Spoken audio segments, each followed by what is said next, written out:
Common question is, do these sessions get recorded? Yes, they do.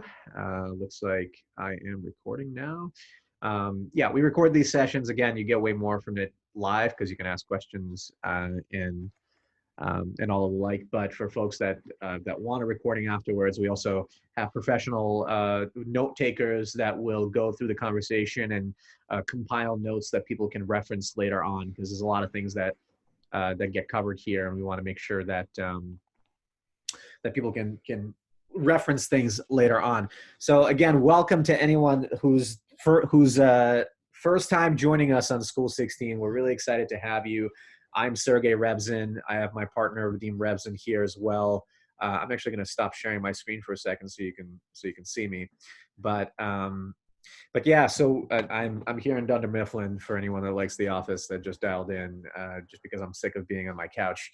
So I decided to go to Scranton, Pennsylvania for the day. So again, I'm Sergey. Vadim and I started School 16 for a couple of reasons.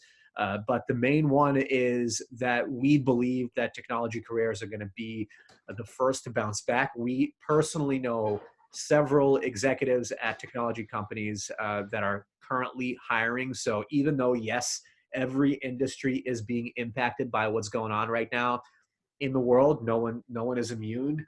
Tech industry is also not immune, but tech usually bounces back the fastest.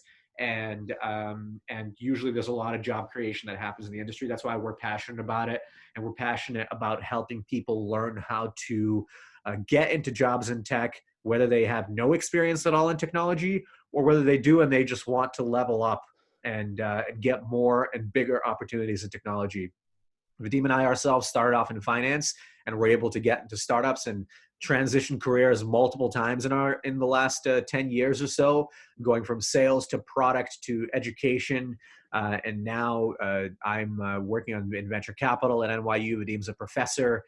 We write for Forbes, Harvard Business Review. We have a podcast.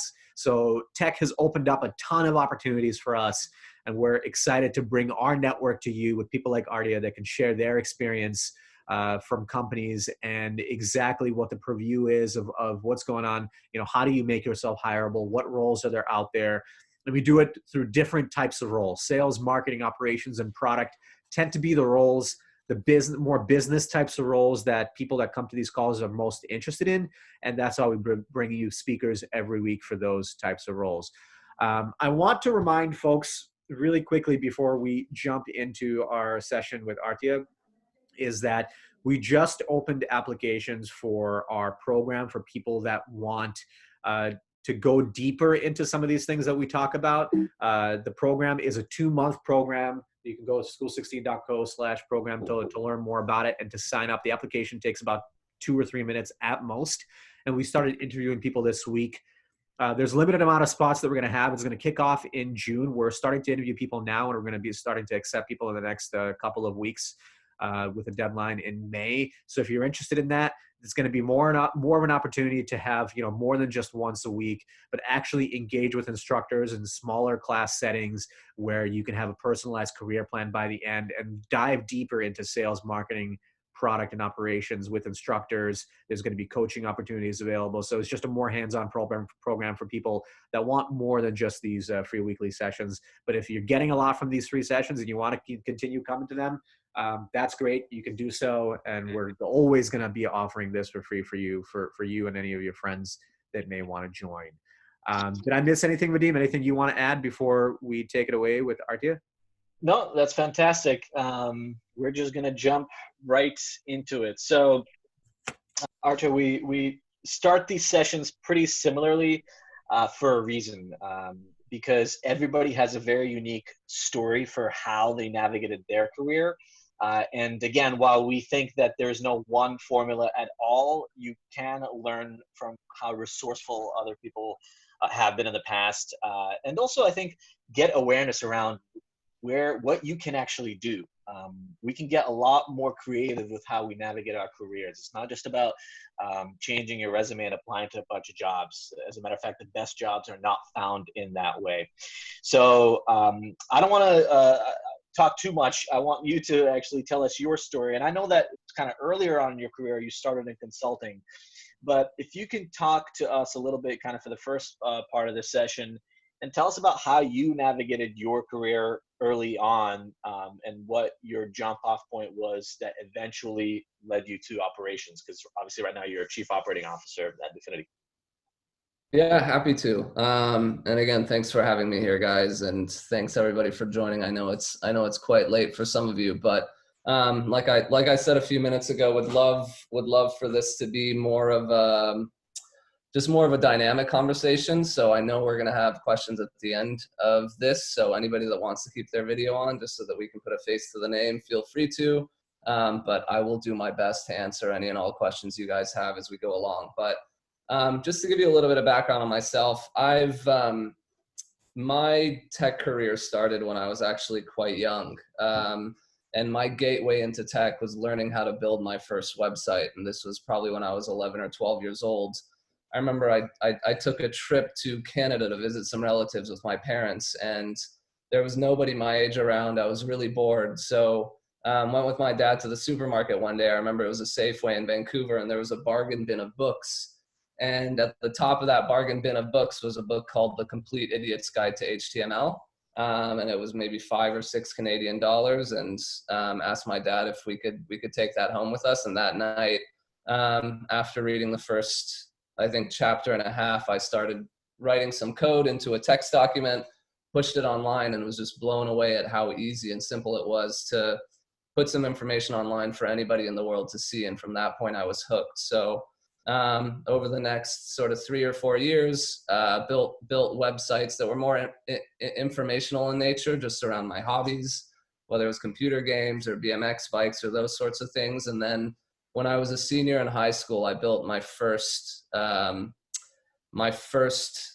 online application, which was a learning management system for teachers and students to get their homework online, get their grades online. And this was back in 2003, right before I went to college, and ended up running that tech startup through college. And then after college was when I entered the professional world, which is what Vadim was referring to. Right after graduating, became a management consultant at a firm called LEK Consulting, which is where I think I got all of my hard skills as an employee there for 2 years, just learning how to be more quantitative in nature, learning how to structure my thoughts, and most importantly, learning how to work in scenarios with a lot of ambiguity, which I think comes in very handy when you want an operations role. So after 2 years in consulting, then transitioned to as an entry-level associate at a venture capital fund called Greycroft Partners.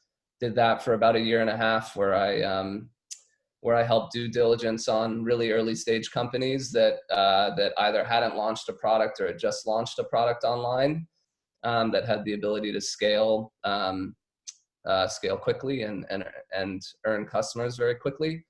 And after that, my career has been all entrepreneurial. So the past, I'd say 6 or 7 years, I've been starting my own companies, or I've been partnering with either CEOs or CTOs to start companies. And so the latest organization I'm a part of is called DFINITY.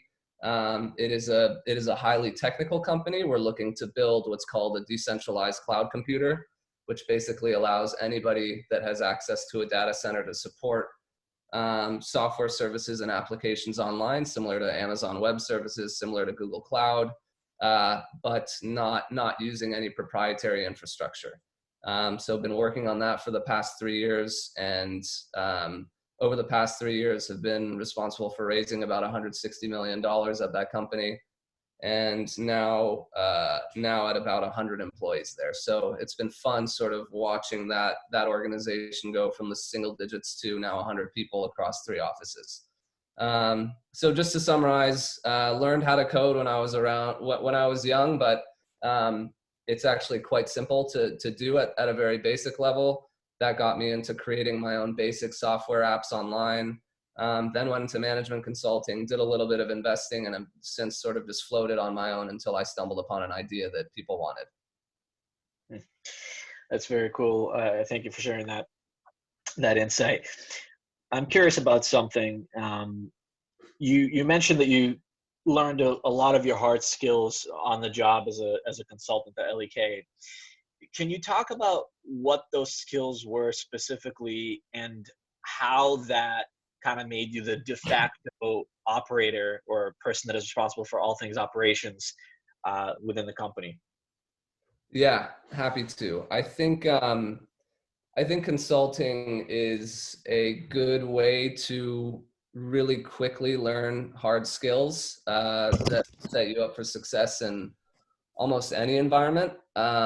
So I think the three main skills that I learned over my 2 years there um, were quantitative skills. So understanding how to store data in an Excel spreadsheet, understanding how to manipulate data within an Excel spreadsheet using certain formulas, and going from really basic sheets to really complex sheets like discounted cash flow models for companies that are worth 100 or 200 million dollars. So over the course of the 2 years, I went from very basic to somewhat complex quantitative Excel spreadsheets. And a lot of those skills have trickled down over the years into just organizing data on teams, to holding people accountable when it comes to project management. I think a lot of my work today involves some sort of spreadsheet that tracks progress, that tracks sort of economics, that tracks certain data that we're tracking internally, that tracks analytics or performance indicators internally. So getting a really good handle on Excel was the first skill that I got as a consultant. The second skill I got was more, I think complementary, but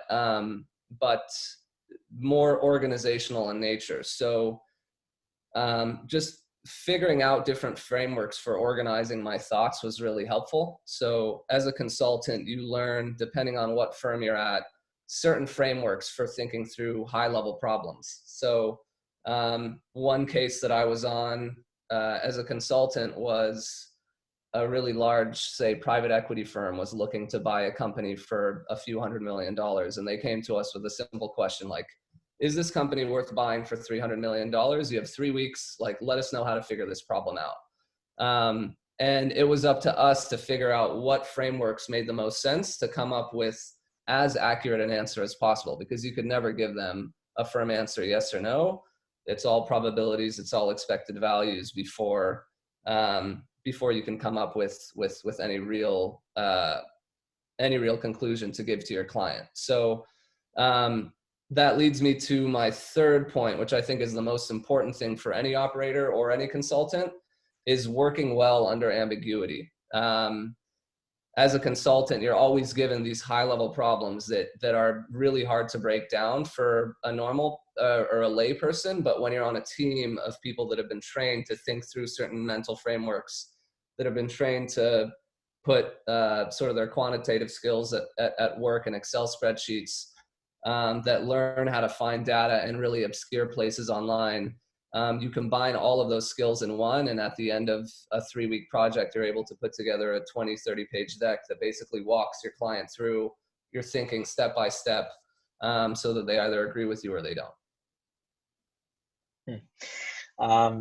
That's really interesting. That just to kind of go back to what you talked about in terms of Excel, my first job in Syracuse out of college was finance, and actually I became kind of the go-to Excel guru, not because I studied Excel in college or even used it that much in my internships, but because I was the one that was bored at my job and wanted to figure out how to actually simplify the processes by creating custom macros and the like, and then sharing it with my team, and really optimizing some of our processes. And I kind of used that similar thing to my advantage later on in my career when I would be at a startup, for example, or even a bigger company, and I'd be the only one that was willing to dive deep into Salesforce, for example, because Salesforce is massive and pretty complicated. And most people don't want to deal with it, to be honest with you.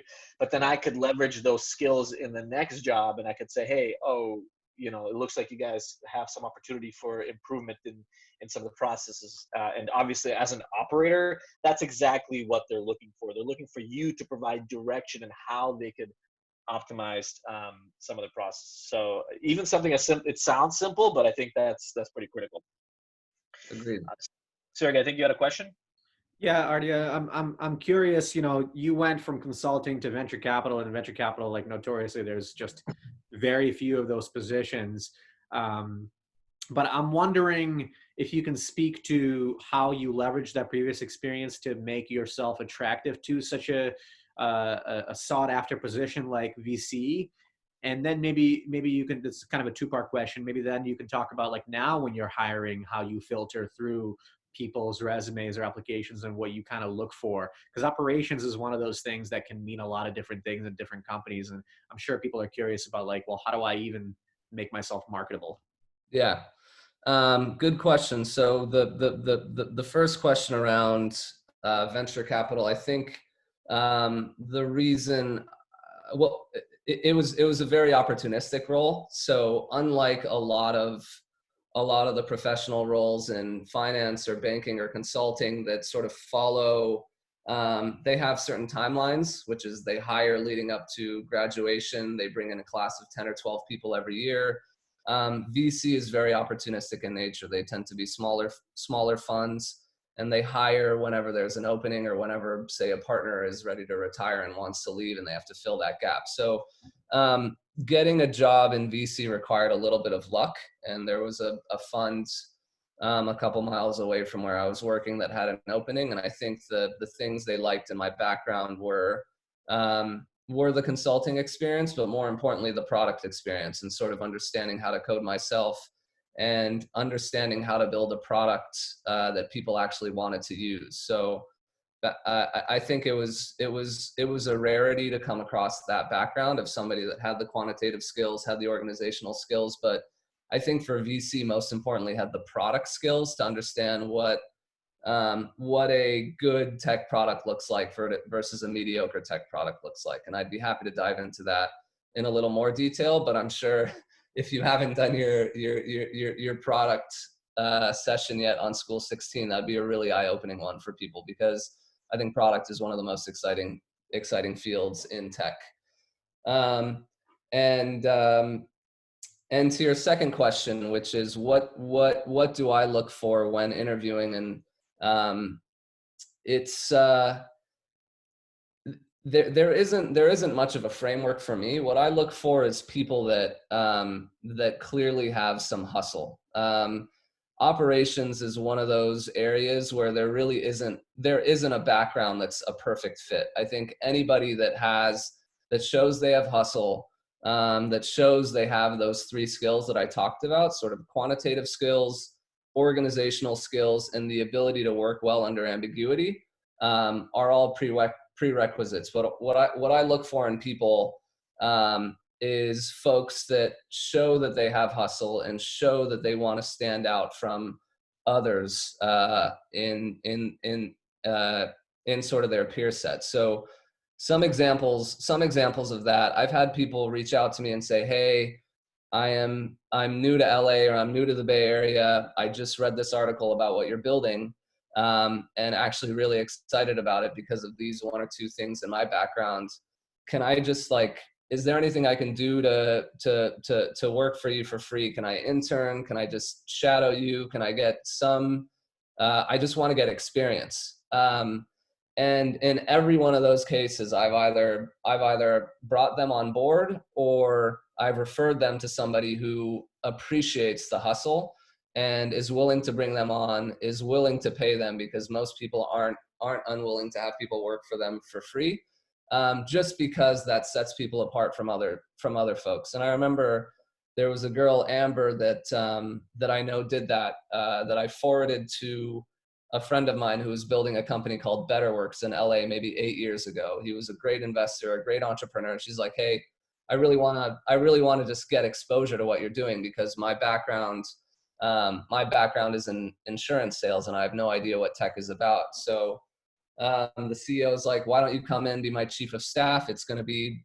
the work isn't going to be great, but I'll bring you to most of my meetings.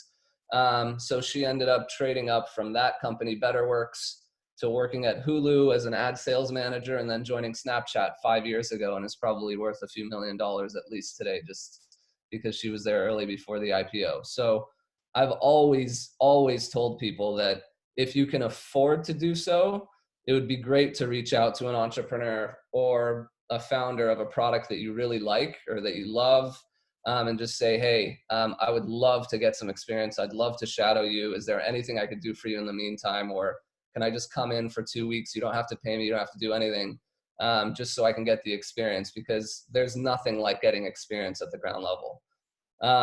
So people that have done that in the past are a huge plus for me.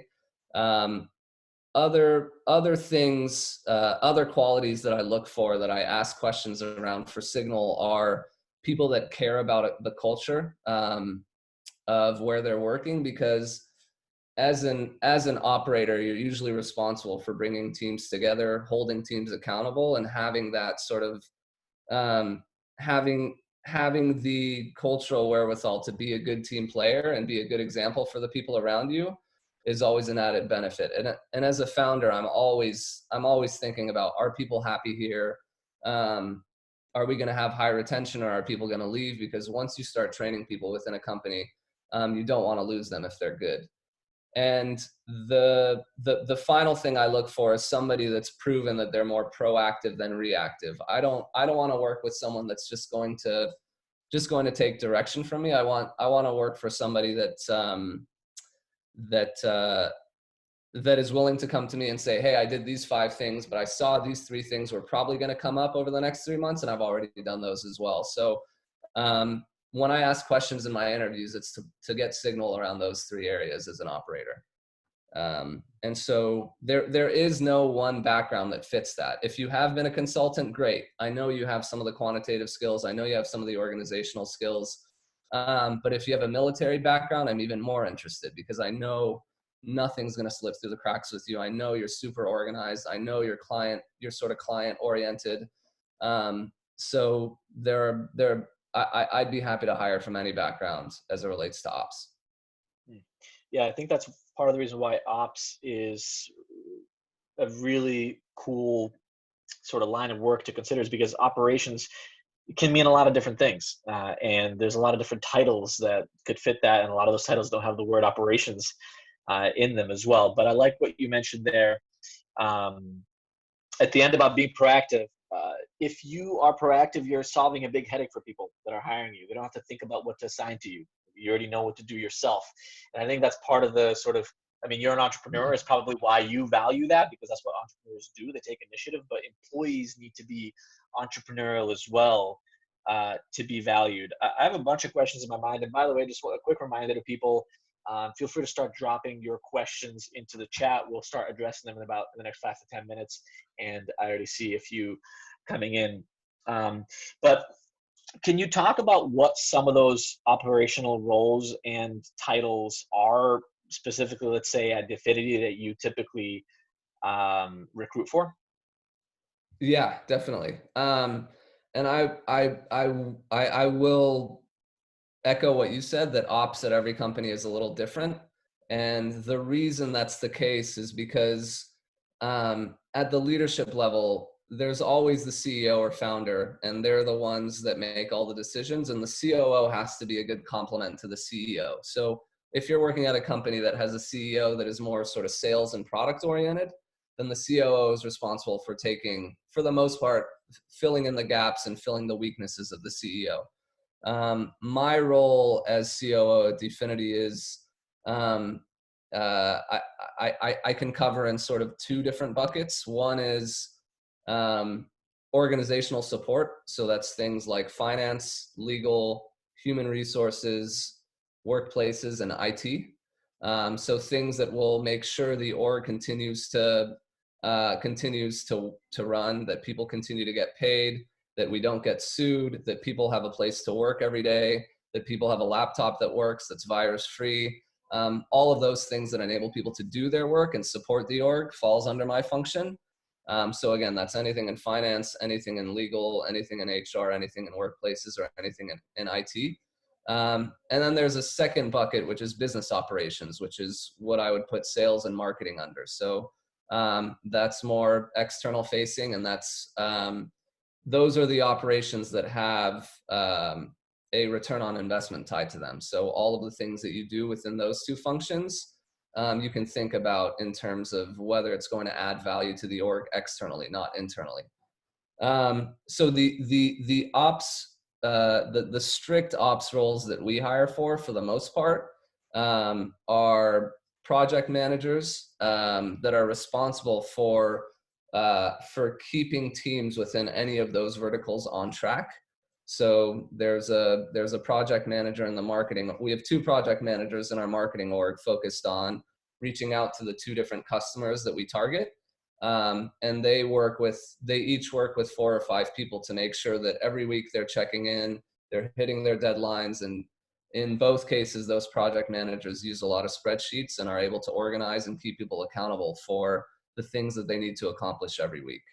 And also a high-level director of operations. So that's somebody that oversees all of the different functions, checks in with all of the leads of those functions across finance, legal, HR, workplaces, IT, sales, and marketing to make sure they have everything they need to run a successful organization. Got it. By the way, I kind of want to touch on something you mentioned earlier, which is huge. And most of the instructors that we have had on, they have done that in their own careers, being willing to volunteer their time if they can. And honestly, even if you can, I mean, even if you have to have a job that pays the bills, there should be at least an hour or two a day that you can allocate to either work on your own side project to develop skills or helping out somebody for free, if that's what you have to do to advance your career. Obviously, people have busy lives and different things going on, but a lot of times that can really advance things, like the woman that you mentioned that ended up getting early stock at Snapchat and becoming very wealthy through that, just starting off as an employee. And when you do reach out to other people, whether it's asking to help for free, asking to shadow, whatever it is, be as specific as possible with your ask. Don't make the other person work on figuring out what it is what it is that you can do. Some people think that they need to be broad to give people options. That's the opposite, actually, of what you should be doing, because then that gives people more work. That creates decision paralysis. They're less likely to act on whatever ask you have. One question I had was actually going back to the skills that you mentioned, and one of them was ambiguity. In other words, being able to work in unknown situations and environments and dealing with ambiguity and not stressing out over it and the like. I can imagine how you tease out those skills during the interview process through behavioral questions and the like, but how can you gauge that just by looking at a resume or a cover letter? How do you know that ahead of time when you're filtering through people at the top of the funnel? That is a really good question. When I look, that's a great question. When I look through resumes, I usually don't have time to look at the bullet points under each of the roles and companies that you've worked at. So when I jump to a conclusion on sort of understanding somebody's profile, it's basically looking at where they worked and under what function and for how long, and then I'll fill in the gaps as I go through the interview. But I know people are going to be able to work well under ambiguity if they have sort of switched roles over the course of their tenure at a company. So if you started off 5 years ago being an ad sales rep and then transitioned into sort of managing the ad team and then transitioned into becoming a product manager or whatever the case may be, if you have even in a different industry, if you were an insurance rep and then you transitioned into working on the business side or working on the legal team, just being able to see that you've been able to make those transitions means that you are able to work well under ambiguity, because you're not focused on working through one framework. You're sort of flexing your mental muscles to work through multiple different frameworks. So I can usually get a little bit of signal just based on the positions you've held within a particular company and whether that's changed over time. Got it. And I'm curious. You had a pretty, I think, unique experience, and you were able to jump into, I think, leadership opportunities, probably because you came in at the ground level at some of these companies. Can you talk a little bit about maybe the difference between someone that wants to be a COO, like that's what they're working toward, and how they should navigate their career versus someone that just wants to get a good job at a, you know, a big company. They're doing an operations role that they can kind of climb through the ranks, but maybe that COO is not a priority. They just want to be more of an individual contributor. Would it be helpful if I answered both scenarios or the non-COO scenario? Both scenarios, I think, would be great if you can do it. Great.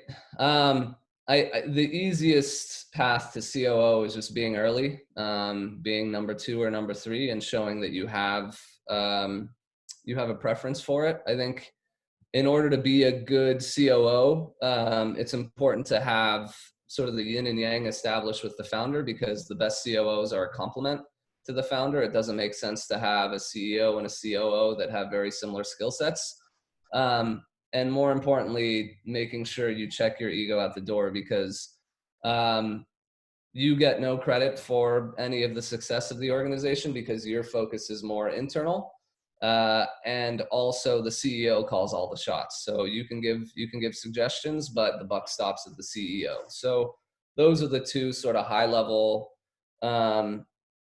points of being a COO. And the easiest way, I think, especially for folks in this room, is to be there at the ground level, either co-founding or being one of the first few employees that shows a real strength in operating and keeping a team sort of supported.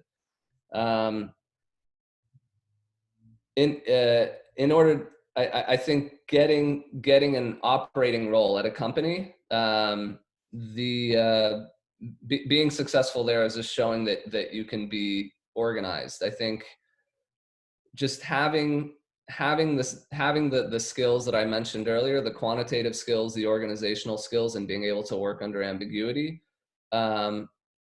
aren't very commoditized skills. I think if folks haven't really used Excel or Google Sheets to a point that felt sophisticated, I would encourage people to at least take an hour or 2 of videos on YouTube just to understand what it means to build an Excel sheet that has a handful of formulas, and understand how the complexity can compound over time as you add numbers, as you add strings, as you add formulas to a sheet. And you'll see that as you add more and more, you're forced to be more organized. Otherwise, it's not going to work.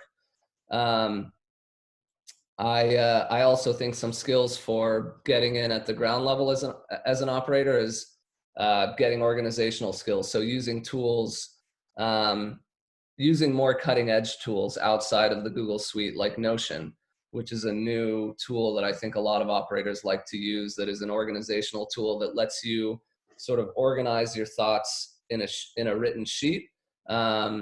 Shows that you're using more new age products and more modern products, and that you're actually you care about your craft as an operator.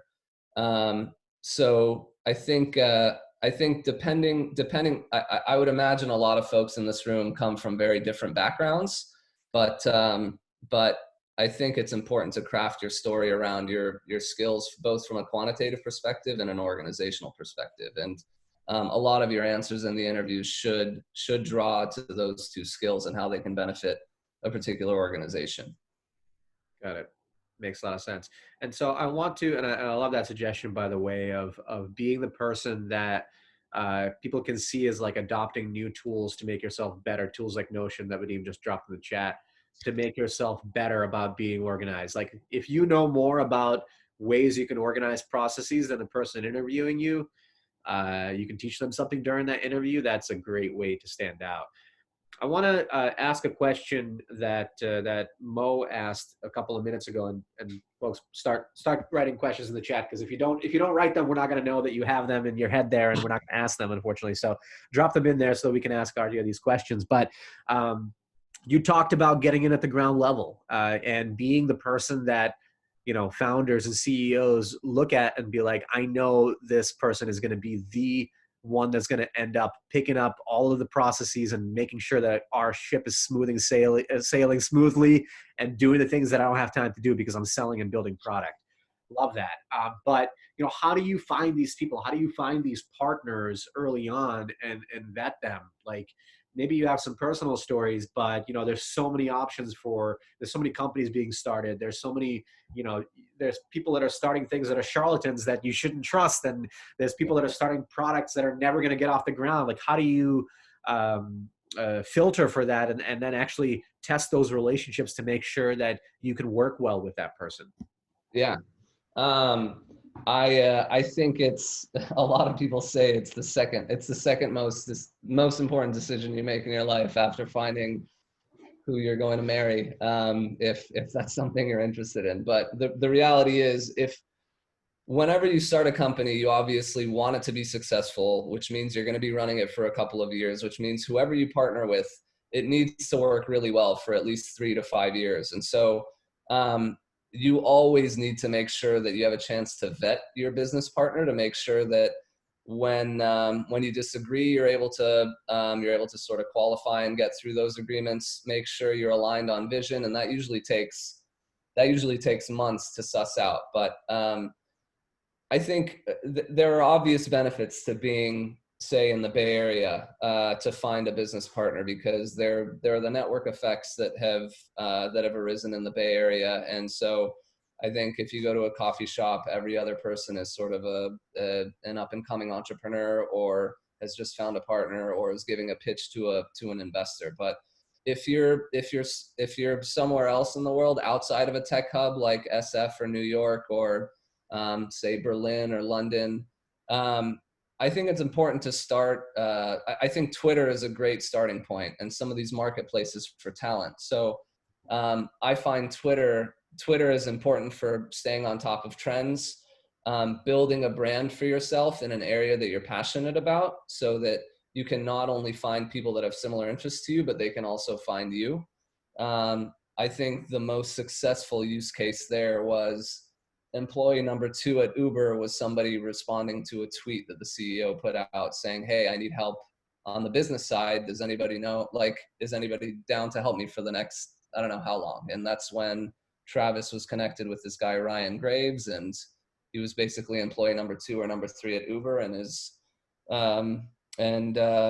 has since sort of left Uber, but is a huge stockholder there. So I would say Twitter is a really good place to find partners, or at least see what people are talking about, understand how a CEO thinks about starting a company, understand how a CTO thinks about starting a company, understand how a product person thinks about starting a company. So I think what I mentioned earlier is you always want to find your complement. So I tend to excel at the quantitative and organizational skills. So what I look for in a business partner is somebody who's a really good salesperson, somebody who's a visionary, somebody who's really good at product, and can build sort of the first version of our product. So whereas I'm not technical, I'm looking for a business partner that is technical. Where I am not as comfortable giving a pitch to 1,000 people, I want a partner that's very comfortable getting on stage with a mic in their hand and giving a pitch with a lot of gravitas to 1,000 people. And that's hard to find. So yeah, I think when you're vetting partners, look for your complement. And also, if you're not in a tech hub like the Bay Area or New York or London or Berlin or some of these other tech hubs that are really starting to form around the world, I would look to where they congregate, whether it's Twitter, whether it's some of these talent marketplaces. I'm seeing a lot of Slack groups and forums pop up for entrepreneurs to connect with one another and talk about some of the challenges they're facing right now, given COVID-19. So there really is no blueprint for where to find a partner, and you'd be surprised at how people have connected in the past. There's another example on LinkedIn where somebody just sent a message to another person saying, "Hey, I saw you post about your new company called Outer, which creates outdoor furniture. Do you need a partner?" And he's like, "Yes." And they've been working together for 2 years now. So there isn't much of a blueprint. And the one thing that I should have mentioned earlier about tech that you may have heard in some previous in some of the previous sessions is that I think the beauty of tech is that there really isn't a blueprint for how to do anything. If you're going to a big corporation and joining, say, Coca-Cola company or a company that has tens of thousands of employees, there are ways to do things. There is bureaucracy. There are playbooks. There are run books that you have to follow. But in startups, you're dealing with people that have either never done it before. They don't want to follow a playbook. They want to go against the grain. They're contrarian. So I wouldn't worry about sort of following certain rules. I would just be very human about it and build human connections with people and follow your passion, find people that share your passion, and find partners that way. I think those are some great examples. We had Nigel Eccles, who's the founder of FanDuel, on our podcast, and he found his engineering partners by going to networking events when he was in Scotland. And he went to networking events. He met some people. He started working on side projects. It took him years until they started working on FanDuel together, but it was a meetup essentially that he met them on. Another founder I know, he would send 100 LinkedIn messages a week when looking for partners. That was his approach. That's what works. That's what he still does. And he's already had a few successful exits under his belt. To briefly touch on Mo's question, is it important to be friends? It's not necessarily important. You're going to be spending a lot of time with these people. So I would say you should definitely be friendly. You don't have to be best friends. There's going to be hopefully founder agreements and contracts in place either way, because it is a business relationship. But you should have trust. Trust is the number one thing. Again, I'm sorry I'm speeding through those questions. I just want to make sure we get to other questions that I'm sure other folks on the group are looking to get addressed. And the next one I want to touch on is actually Jenny Lee's question, which is the following. What are some of the frameworks that have been the most helpful for you when dealing with ambiguity? So if you can think of any specific frameworks, No, that's a great question. I've mentioned that so many times, and it would be helpful for me to dive in a little bit more. So there are some frameworks that have really, really helped me. I think the most important framework for me and for any other operator or most people that work in tech is what's called the MVP principle, so minimum viable product. Whenever I'm encountered with, let's say somebody asks me a question for how would you solve this problem, I will always think about what's the simplest way to prove that I can solve this problem. So when you talk to an entrepreneur that has an idea, the best entrepreneurs are the ones that are going to break it down to its most simplest form and say, in order to know that people want this product, I just need to prove out these two things. Before spending 6 months and $300,000 to build out this entire product, I just really want to figure out if these two things work. So one example of that is I have a friend who 4 years ago wanted to build a service that would customize vitamin kits for people based on their gender, based on certain attributes that they had. And before building any of the tech, what he did was he built a landing page that had 2 sentences on it that basically said, launching soon, personalized vitamin kits for your health and wellness. Insert your email address here so that we can alert you when we launch. He spent a few $100s on ads to send people to that page, and he saw what % of people actually put their email addresses in that box to figure out whether this was something people wanted. So faced with an ambiguous problem of, are people going to want this product? He solved it within a week by just putting up a landing page and answering that basic question of, do people actually want this? Another framework that works well for me that I learned in consulting is called the MECE rule. So MECE, M-E-C-E, stands for mutually exclusive and collectively exhaustive. And this was a framework that was introduced at McKinsey, which is one of the top consulting firms. And I think the internet will do a better job explaining it than I would. So I'd recommend people check out MECE rule. And I know Vadim just posted it in chat, but it basically means that when you're given a subset of information, the best way to think about it is breaking it out into groups that cover the entire segment, but have zero overlap. So that's one way that I think about problems when they're presented to me. So one recent problem that I was faced was, we have at our company, we have to reach out to data centers to onboard them with our software. And my partner came to me and said, hey, we need to onboard 10 data centers in the next 5 months, like, figure it out. So what I ended up doing is I put together the entire flow of what I thought were all the pieces, all the projects that were required that we needed to complete in order to get our software into machines and data centers, and made sure that I could break down the problem into individual components that had zero overlap between the 6 of them, and assign people to figure out those 6 things. And another framework that I think really comes to mind that's really helpful, that I've seen really good operators do, is follow the 80-20 rule. I think a lot of people seek perfection in anything that they do, and I think as an operator, when I'm interviewing people, I always ask them, tell me about a time when you were solving a problem and you cut corners on purpose to get to market quicker, get to the solution quicker, and save your team valuable resources and time. And the way I think about the 80-20 rule is that you can put in 20% of the effort to get 80% of the results, instead of putting 100% of the effort to get 100% of the results. So it's that initial legwork that really matters. And when you're building or operating at a startup, there's always room for error. So I would rather have an operator on my team that is willing to cut corners and get to market 10 weeks sooner than being a perfectionist, wasting the money of my team for 10 weeks and building a convoluted but really perfect flow for me.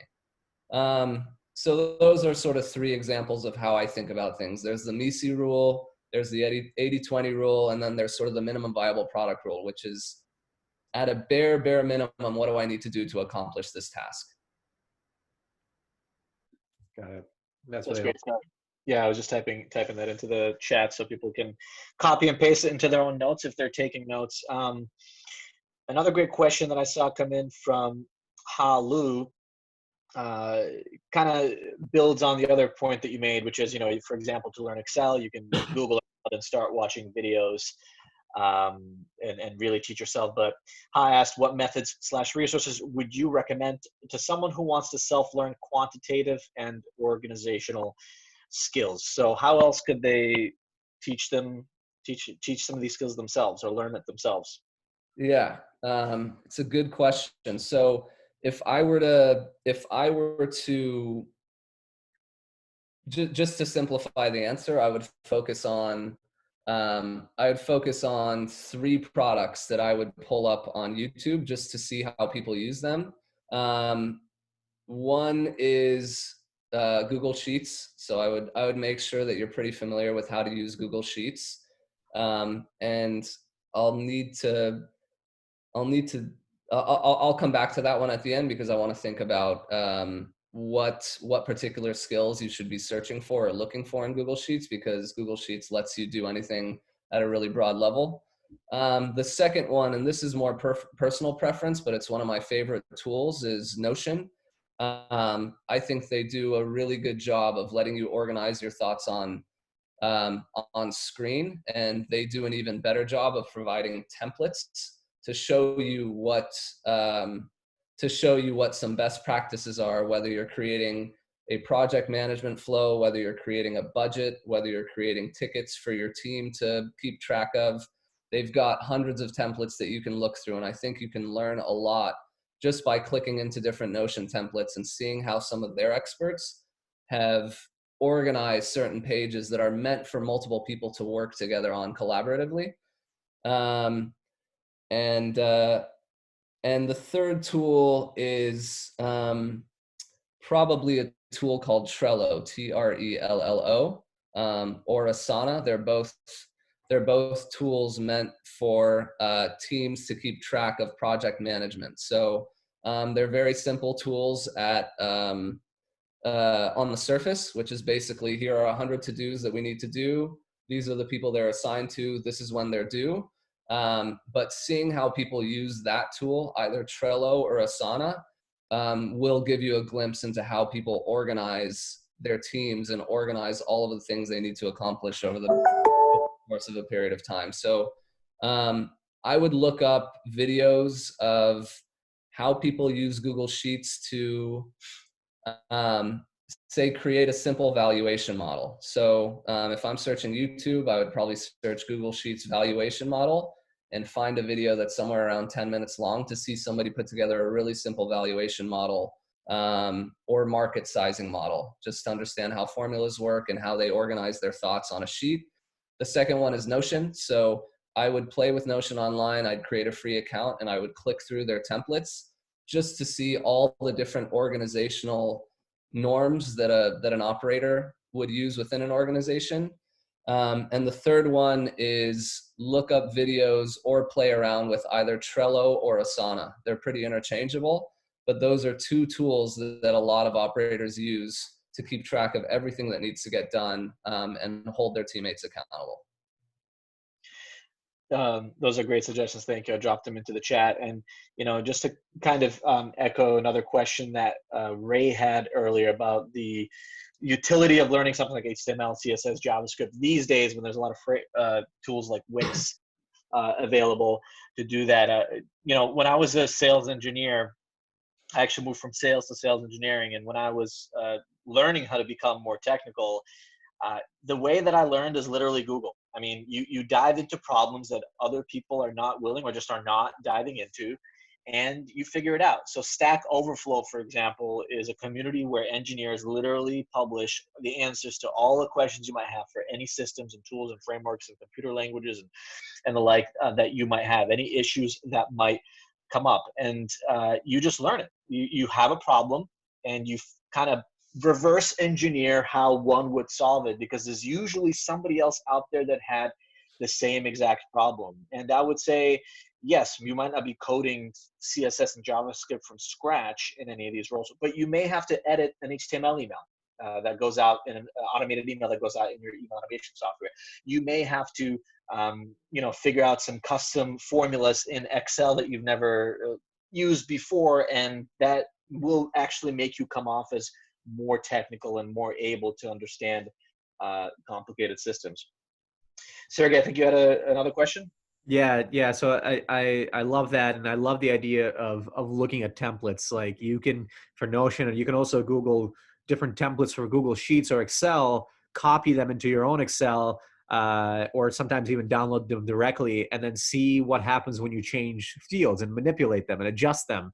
And it's going to be frustrating in the beginning when things break, but that's how you learn, through that frustration, and that's how you become an expert. So if anybody has any final questions, drop them in the chat. But I wanted to close the conversation with the following question, which is that, right now, again, we're in a pretty unique situation where some jobs are going to be sought after. Some companies are going to be hiring. Many are not going to be as actively hiring. From your purview, especially since you have an experience as a venture capitalist, and I'm sure you think a lot about markets and trends, what kind of positions or companies or industries do you think people should be looking for now, given the current situation where you think the trends are going to be going up as far as hiring? So are there particular companies, particular industries, and maybe even particular job roles within those companies that you think are going to be sought after, where people should be looking for now more than maybe in the past? Yeah, it's a good question. So just to clarify, within the tech world or within the broader world? Within the tech world, just given the context of our conversation today. Yeah. It's a good question, and it's hard to predict the future.